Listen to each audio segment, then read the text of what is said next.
We're back to the Inside Scoop Emerald Planet.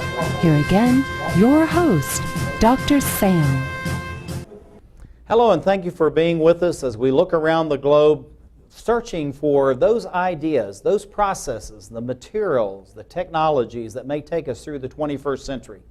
All we hear about of all the challenges that we have, severe climate change, oil leaking into the Gulf, volcanoes, hurricanes, earthquakes happening in sequence all around the globe, and we're saying, what is really happening? What is going on here?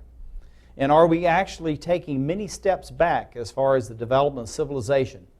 As you know, now we're moving towards 7 billion human beings on the planet. Over 195 metropolitan areas are actually in the worst ecological zones on the globe, and those populations, they are expanding. So it's no doubt that we're going to have increased serious catastrophic change, and at the same time, maybe catastrophic loss of life. But what can we do to change that so that we're not beholding to all the forces of nature and at the same time bring ourselves into harmony with nature? And that's the essence of the Green Movement, and that's the essence of City 21. We have Christopher Zaloff with us, who is the president and the creator of something that I just think is absolutely fantastic. In the last segment, we saw the footage on the movie, City 21, talking about where we're going into the 21st and the 22nd century. So, Chris, welcome.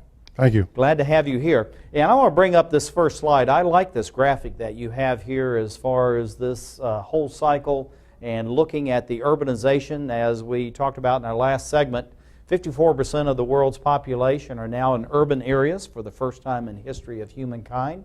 People moving out of the countrysides. Tell us a little bit about the philosophy, the essence of City 21 through the graphics that you have at the beginning of your movie. Okay, well, we're taking a deep time and a deep design perspective. Deep time, which you saw at the beginning of the trailer, hopefully with Lauren Isley talking about the emergence of life. Cities emerged about 8,000 years ago. Some people say 10,000 years ago. And it's a phenomenon that has evolved through history, and here we are in 2010, and we're still figuring out what cities are and how to make them better. And a deep design perspective is looking at ancient man who just begins to make tools and invent language and control fire, and now we are the organism that really shapes the planet, and our tools now used to be nature was immutable. Now nature is mutable. So our tools are very powerful, and so how can we use them to create cities that work for more and more people? And the whole thing about these tools that you're talking about, we've gone from bows and arrows when I was living in Papua New Guinea, which in many ways is still somewhat a Stone Age society with wooden-tipped arrows and stone adzes and all that. And right next door in Australia, you're dealing with nuclear bombs and missiles and all modern warfare. So you have these two juxtaposition next to each other. And that's what we're talking about here as far as the City 21 is how are we going to transition where we have this tremendous power, maybe power that we don't even know how to control ourselves, even though we helped create it, and make that so it's actually useful purposes into the future. And looking at this City 21, how do you take this image that we have right here and say this is how we're shaping the future and it's going to be for the betterment of humankind? Well, part of what this image is talking about is learning how to learn. So we want to move towards a desired future. But you can see the image on the right showing a city that is integrated with nature and is using technologies that are based on renewable energy, and the people look a lot more happy. I think that's one of the ideas, that the search for sustainability, key word, is connected to the search for happiness. And the whole thing about happiness, if we would look at modern society and say that happiness is through material wealth and through incomes and all that, we wouldn't have drugs, we wouldn't have crime, we wouldn't have all these things going on in humankind.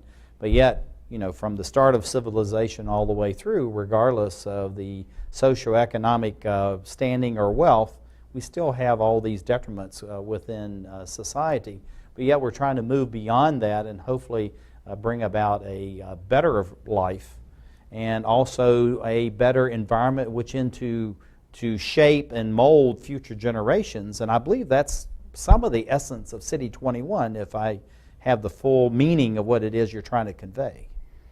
Yes, certainly we have the power to shape the environment like never before, and we have the tools to shape the environment like never before. Do we have the imagination, and do we have the capacity to do it, is I think one of the questions. Can we learn how to shape a future that integrates nature, technology, and humanity in a way that does not deplete resources? Now looking at this is going on the biofuels, and this is something that Emerald Planet is about as far as identifying these 1,000 best practices, and many of those deal with alternative. Of course, we see the solar collectors and probably wind and everything else all combined in this as this machine moves across the face of the earth and harvesting the crops. How do you think this technology and nature and the production of food and fiber and energy is going to propel us in a positive way through the 21st century? Well, part of what that image is about is, of course, it's dramatic, and it's hard to find exciting images about the future because we're not very good at that as a species. We're more into catastrophe theory, at least the mainstream media. So part of that image is showing a domestic energy that we harvest right here in America rather than import from far away. And biofuels obviously come from the environment right here. Solar is free every day, and we're using less than 1% of it. And wind, of course, is another phenomenon that we're just beginning to tap into. Now this is looking at these images here of this city of the future where you're integrating wind, solar, you're just everything as far as these hanging gardens, almost like going back again to the hanging gardens of Babylon and thinking about ancient societies. We were talking about the dream world, the dream life that the Aborigines created some 33,000 years ago, supposedly. So what you're looking at then is that we're going back to very ancient notions and very ancient societies as maybe a platform or a conceptualization, if you will, for the future. Is that what we're seeing here? Well, we're going to learn from all the civilizations in the past. What this ideal of that image is talking about or illuminating is that a building itself can produce its own energy, grow some of its own food, process its own wealth, and perhaps be a net exporter of intelligence. And that net exporter could be the very next building, or it could be a country 7,000 miles away. Well, it could be a building, it could be a city. That's part of the idea, is that the city itself is a net exporter rather than a net consumer, which most of our cities are now. Yeah, absolutely. Turn off the electricity, how long will that city stay in its dream space? All we need to look at is the winters we've had over the last couple of years, and there's an easy answer to that, is people get very irritable very quickly. Right. As we're moving forward. Looking at this, now this is a combination of wind and also I would assume this is also maybe incorporating some of the wave and other kinds of energies that are going on. Tell us a little bit about this. Well, this is also getting towards a new aesthetic. That ecological design implies a new aesthetic, a new way of thinking about how the built environment looks to us. And that could be an entranceway to a city. That could be a place where we go to renew ourselves. So that's an imaginary design there, but certainly that's about wind and that's about water. Well, the whole thing about this, Chris, when I was traveling Europe 2 years ago, I was in 6 countries, specifically looking at the renewable energy, the biofuels and others, and the design they're using there as far as the wind turbines and others, very elegant compared to the turbine.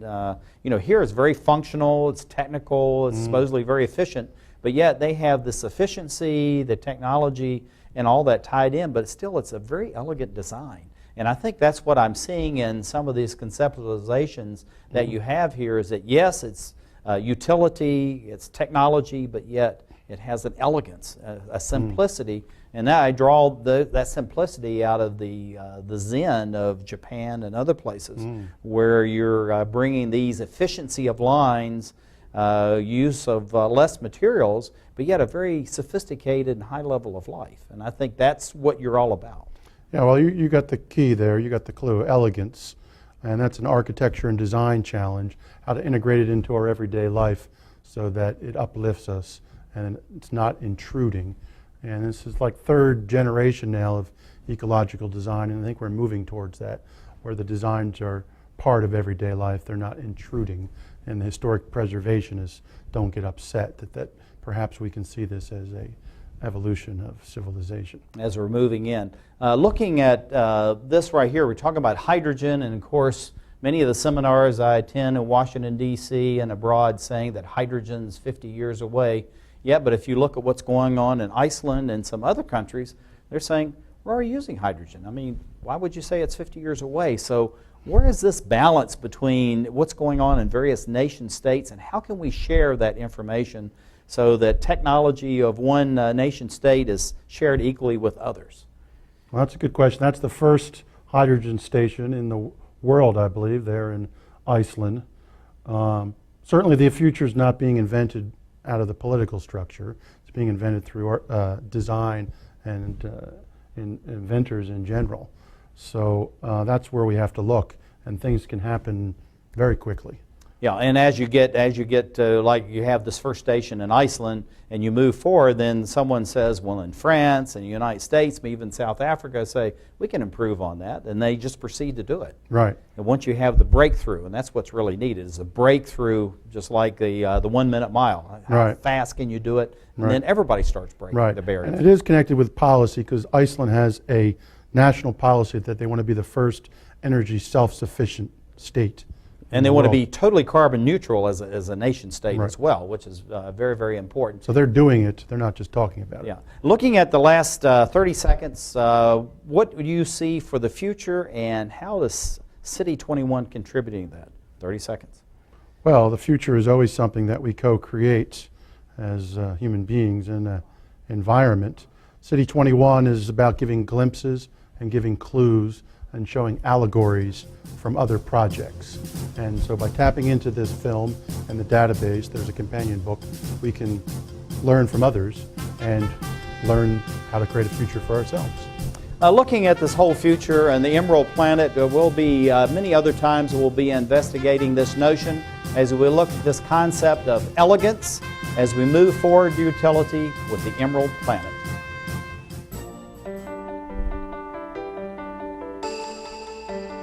I helped turn my child's public school into a whole new kind of school.